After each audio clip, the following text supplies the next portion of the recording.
네, 이렇게 뵙게 돼서 반갑습니다. 그 작년에 이 자리에서 아마 이맘때쯤에 그라고 생각이 드는데, 동아시아 평생교육 협회 때도 제가 시민교육 관련된 주제 발표를 했었습니다. 그래서 어찌 보면 오늘 이 자리는 그동안 1년 동안 시민교육에 대한 공부가 얼만큼 더 됐는지 저에 대한 테스트 자리가 아닌가, 뭐 이런 생각도 없지 않아 있습니다. 다행했던 거는 지난 1년 동안에 제가 현장을 좀 방문을 할 수 있는 기회가 있었습니다.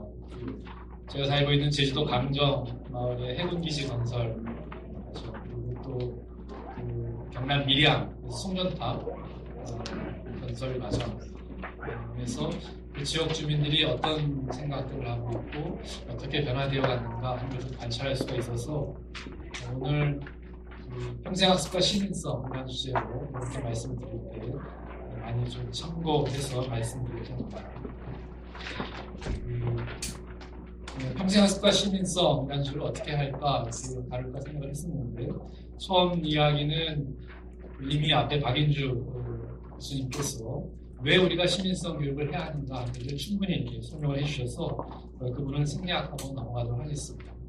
두 번째, 그렇다면 우리가 이제 시민 의식을 키워가고 시민이 좀 더 시민답게 돼야 된다라고 하는데, 그 핵심 내용은 시민성이라고 얘기할 수 있을 것 같습니다. 시티즌십이라고 이제 외국에서 많이 얘기를 하고 있는데, 그렇다면 우리 한국 사회에 요구되는 시민성은 과연 뭐겠는가, 이런 생각을 조금 해본다면 유인물 29쪽 이하에 잠깐 소개를 했습니다.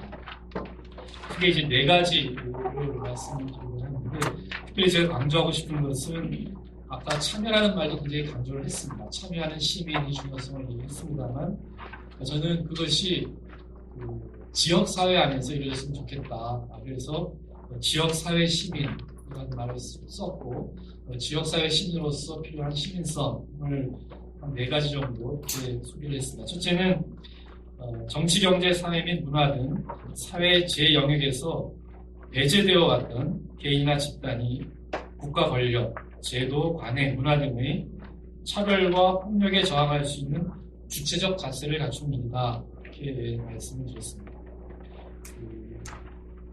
계급이나 성, 세대, 인종, 지역, 문화 등의 소수자들이 우리도 똑같은 시민이다라고 자기 목소리를 내고 억압했던 집단에 대해서 시민으로서의 권리를 찾는 태도다, 이렇게 말씀드리고 싶습니다. 제가 이제 밀양이나 그 강정의 사태를 보게 되면 땅을 가지고 있고 땅을 생명처럼 여기는 삶의 터전을 여겨왔던 사람들인데, 국책 사업이라는 이유로 인해서 정부가 밀어붙이기식으로 이렇게 진행을 하는 걸 볼 때 그 지역 주민들이 그냥 가만히 앉아서 당하는 게 아니라 지렁이도 밟으면 꿈틀한다, 이런 심정으로 이렇게 나서는 그런 모습을 볼 수가 있습니다. 이미 우리 사회에서는, 지역 안에서는 이런 그런 주체적인 태도로서 자기의 권리를 지키려고 하는 그런 시민의 모습을 여러 곳에서 볼 수가 있습니다. 다만 그것이 중앙정부의 국책사업 진행 속에서 갈등 속에서 그런 주체의식이 커가고 있고, 일상생활 속에서 주제인 일상에서의 어떤 주체의식의 성장 과정이라고 하는 것은 아직은 많이 찾아볼 수는 없긴 합니다만, 그러나 그것이 상당히 중요하다고 생각이 듭니다. 두 번째는 우리는 다르다는 인식을 바탕으로 서로의 차이를 인정하며 연대하고 공존하는 자세라고 보여집니다. 보편적인 인권으로서의 주체성의 출발만이 아니라 이질성, 파편화, 타일 중심화 등에 대해 타협과 변화의 가능성을 열어놓는 다양성 속의 연대 의식을 갖추는 일이라고 생각합니다. 보편적인 시민이기도 하지만 최근에는 뭐 동성애자들도 있고 또는 장애인들도 있고 또는 지역 간의 어떤 문화의 차이도 있고, 이런 것들, 또는 아까 얘기했던 것처럼 지역개발 속에서 송전탑 건설을 찬성하는 사람이 있는다면 반대하는 사람도 있고, 해운기지 찬설과 반대 사람도 있는데 서로의 차이를 인정하고 서로 공존하는 그런 자세입니다. 그래서 주류 집단은 소수자 집단에 대한 무관심을 넘어서 연대하고, 소수자 집단의 경우는 갈등을 넘어 공존의 방법을 찾는 그런 시민성도 필요하다고 생각합니다. 그럼 세 번째는 우리 사회는 복잡하고 불확정적이며 다양하다는 인식 아래 사회 구성원들이 권리만이 아니라 책임을 다하려는 성찰적 자세, 이렇게 표현할 수 있습니다. 최근에 우리 사회는 고용 없는 성장을 하고 있습니다. 그래서 일자리를 갖는 것은 상당히 쉬운 일이 아닙니다. 그런데 우리 사회는 지금까지 시민성을 대부분은 일자리를 통해서 월급을 받으며 살아가는 그런 유급 노동자 중심으로 시민성을 생각하는 경향이 많이 있습니다. 그러다 보니까 소위 그 가사노동에 종사하거나 또는 돌봄 노동에 종사하는 다른 무급의 어떤 활동가들에 대해서는 시민으로서의 자격을 배제하는 경향이 없잖아 있습니다. 근데 이제 이런 것들을 우리가 넘어선 필요가 있죠. 지역에서 보면 일자리가 없는 분들도 있죠. 또는 일을 한다 하더라도 상당히 낮은 수준의 일을 하는 사람들도 있고, 이런 사람들은 소위 2등 시민 내지는 아예 시민이 아닌 사람을 이렇게 보는 경향이 없잖아 있는데, 우리가 좀 더 시야를 확대한다면 그분들도 똑같은 우리가 같은 시민이라고 하는 그런 의식을 갖는 필요가 있을 것 같습니다. 어느 외국의 글을 보다 보니까 케어링 시티즌십이다 이런 말을 쓴 것도 봤습니다. 그러니까 돌봄의 시민성이라는 말을 쓰고 있는데, 그런 그 여성들이라든가 사회적 약자들도 시민의 권리를 갖는 그런 것에 대한 자각이 필요할 것 같습니다. 끝으로 네 번째는 지역 안에서의 어떤 시민으로서의 시민성은 결국은 행동으로 나타나야 된다. 그래서 행동하는 시민성이 필요하다. 이렇게 생각이 듭니다. 최근에 언론에서도 소위 그 내부 고발자의 문제가 많이 부각이 되고 있지 않습니까? 또 사회적인 비리와 부패 문제를 고발을 하는데 이 고발자가 지금에 와서 더 많은 고통을 당하고 있습니다. 이런 것들을 보면 감히 나서서 행동으로서 올바른 삶을 살아간다는 것이 상당히 위축돼 버릴 수밖에 없는 그런 것을 종종 느끼게 됩니다. 이걸 어떻게 극복할 것인가? 그러니까 내적인 양심에 따라서 정의감을 가지고 시민의식을 가지고 연대하고 소외된 사람을 껴안고 비리를 드러내는 그런 시민으로서의 삶을 살아가는데, 이거를 방해하는 요인을 어떻게 극복할 것이냐 중요한 숙제가 될 텐데, 이러한 것들은 개인의 힘만은 상당히 어렵습니다. 아까 앞에 박인주 선생님도 강조했습니다만 학습 동아리라든가 또는 그 외에 다른 여타 소모임이라든가 이런 어떤 소위 집단 속에서 다른 사람과 함께하는 속에서 개인이 가지고 있는 한계를 넘어설 수 있다, 이렇게 말씀드릴 수 있습니다. 어떤 분들은 이런 표현도 합니다. 그러니까 소위 그 악의 세력의 연대에 대해서 선의 세력들이 연대해야 한다, 이런 얘기를 하죠. 그러니까 박인주 선생님도 그랬죠. 평생 학습자들이 연대해야 된다, 이런 얘기를 한 것처럼 어떤 실질적인 행동으로 나아가려면 개인을 넘어서기 위해서는 함께하는 집단적인 활동을 통해서 시민성을 키우고 행동으로 표현할 수 있는 그런 것들이 필요하지 않는가, 이런 생각을 가져봅니다. 이러한 시민성 교육을 과연 어떻게 할 것이냐 하는 점을 잠깐 말씀드리고 싶습니다. 32쪽 이야기를 보시면 중요한 것은 시민성이라고 하는 것이 아까 근대 시민혁명의 결과로서 우리에게 주어지는 경향이 없지 않아 있습니다. 상당히 서구의 어떤 그 시민의 모습을 많이 떠올리게 됩니다. 그러다 보면 시민교육을 한다라고 하는 것이 지역에 있는 지역 주민들의 삶과는 좀 괴리되는 게 아닌가. 그래서 지역 주민에게 뭔가 지식을 이렇게 떠넘겨야 되는 건 아닌가. 지역 주민들을 부족한 시민성이 결핍된 존재로 보고 그들에게 뭔가 이렇게 주입을 해야 되는 건 아닌가. 이런 생각을 갖기가 상당히 쉽습니다. 그러나 진정한 의미에서의 시민성은 지역 주민의 삶에서부터 시작이 되어서 우리가 흔히 얘기하는 근대적인 의미의 시민성과 결합하는 과정이 상당히 중요하다고 생각이 듭니다. 이미 우리가 잘 알고 있는 파울로 프레이리도 교육의 시작은 학습자의 경험적 지식에서 출발한다, 이런 말을 쓴 바 있습니다. 그래서 거기 인용을 했습니다만 학습자가 가지고 있는 지식을 존중하지 않을 때 그건 진정한 의미에서의 교육으로 나아갈 수가 없는 일이다, 이런 말을 쓰고 있습니다. 제가 뒤에 이제 어떤 표현을 했느냐 하면 지역 지식이라는 말도 썼습니다. 위인물 36쪽을 봐주시면 시민성 교육에서 지역 지식이 어떤 기여를 할 수 있는가 하는 제목의 말을 썼습니다.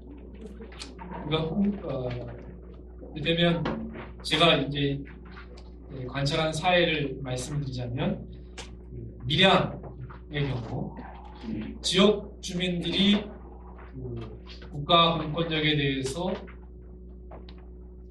송전탑을 건설하는 것에 대해서 자기의 어떤 땅이 빼앗기고 강제 수용당하고 또 거기에 살면서 자기의 건강 문제가 전자파 발생에 따른 문제가 생겨나기도 하고 또 농산물을 팔아도 송전탑이 있는 동네에 나온 농산물하고 사주지 않고 이런 등등의 어떤 어려움이 느껴질 때 단지 어떤 근대적 의미의 시민, 재산권과 건강권과 환경권을 주장하는 그런 근대적인 의미의 시민으로서만 저항했던 것이 아니라 그 밑에는 어떤 전통적인 의미의 시골에서 살아가고 있는 할아버지 할머니들이 근대적인 교육을 받지 않은 상황에서도 경험 속에서 체득해왔던 그런 지역 지식이라는 것이 녹아있음을 확인할 수가 있었습니다. 그리고 어떤 면에서 보면 우리가 시민교육을 한다라고 할 때 근대적인 의미에서의 시민성을 전달하는 것만이 아니라 이렇게 지역에서 체험하고 삶을 살아가고 있는 할머니, 할아버지들, 일반 서민들, 시민들, 주민들의 삶 속에 녹아있는 지역 지식을 끄집어내는 일이 상당히 중요하겠다. 이런 생각을 가졌습니다. 이를테면 37쪽에 보시면 송전탑 반대운동에 참여하는 아주머니 뭐라고 얘기했냐면 내가 이 땅을 어떻게 해서 산 땅인데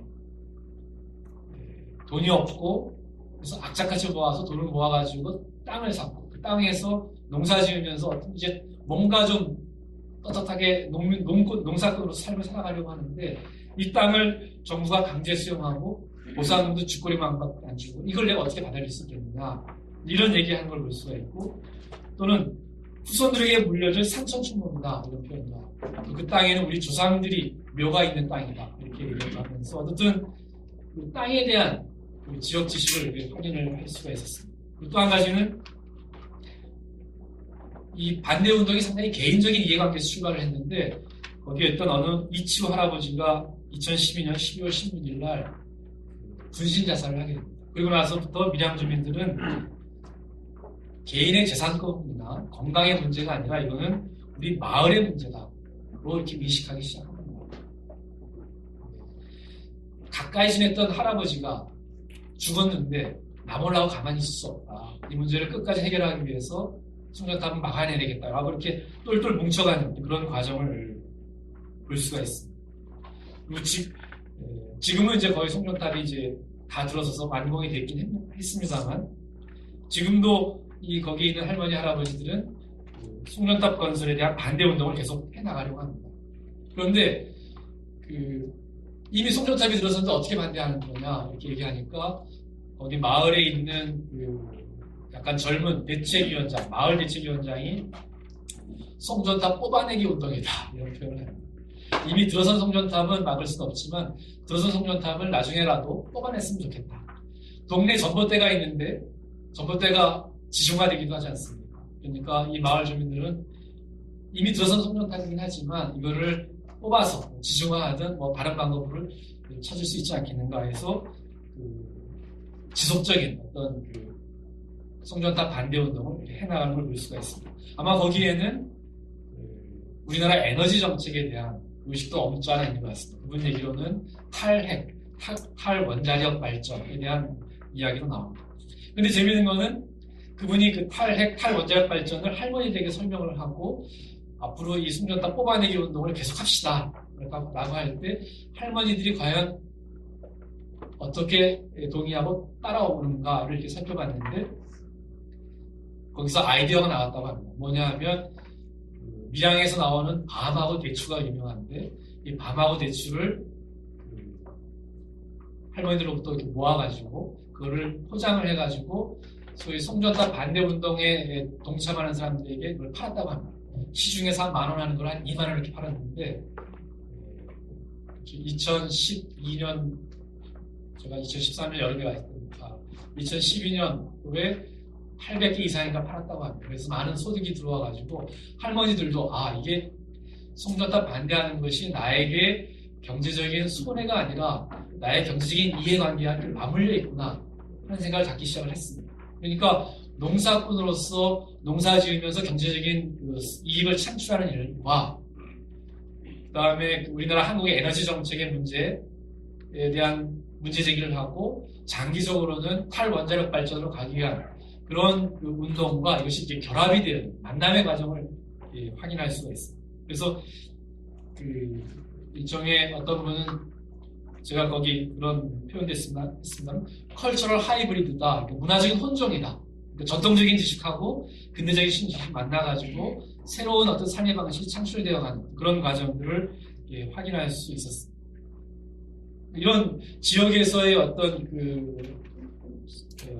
지역개발 반대운동 과정 중에서 이렇게 지역 지식과 근대적 지식이 만나서 새로운 지식으로 변화되는 과정을 보면서 우리가 이제 지역에서 시민교육을 한다, 시민성 교육을 한다라고 할 때 학습자의 경험을 무시한 접근이 아니라 학습자의 경험을 바탕으로 한 접근이 필요하겠다 하는 생각을 말씀을 드리고 싶습니다.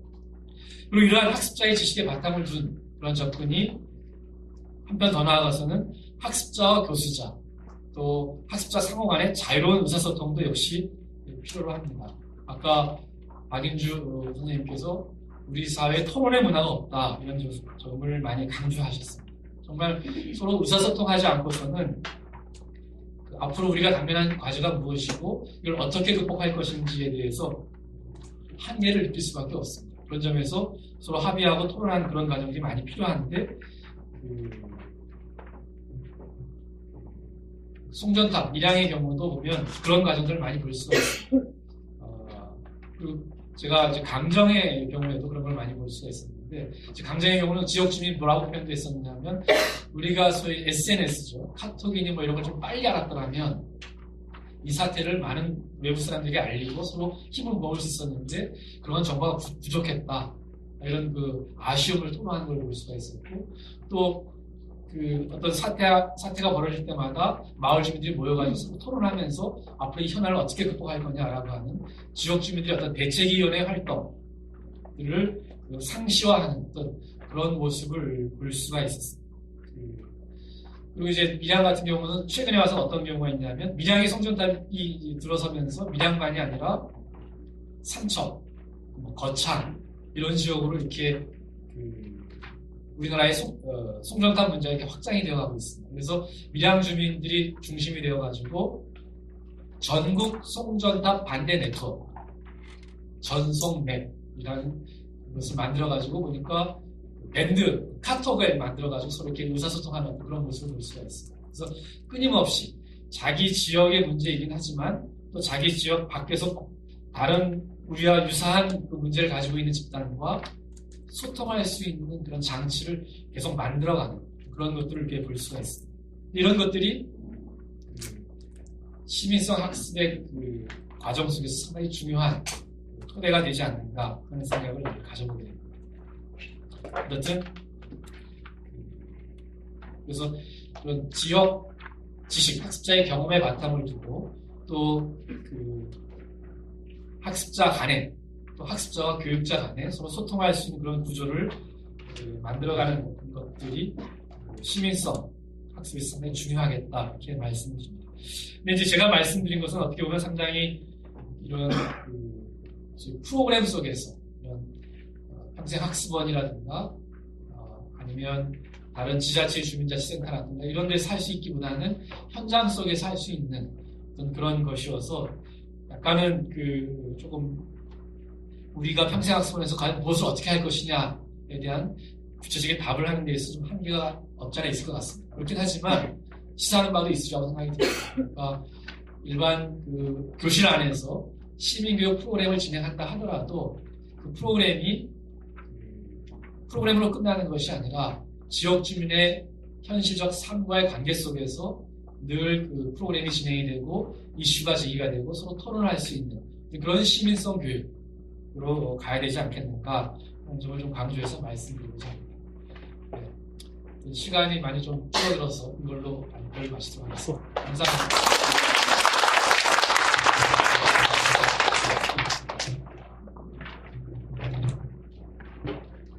예, 김민호 회장님께서 밀양 송전탑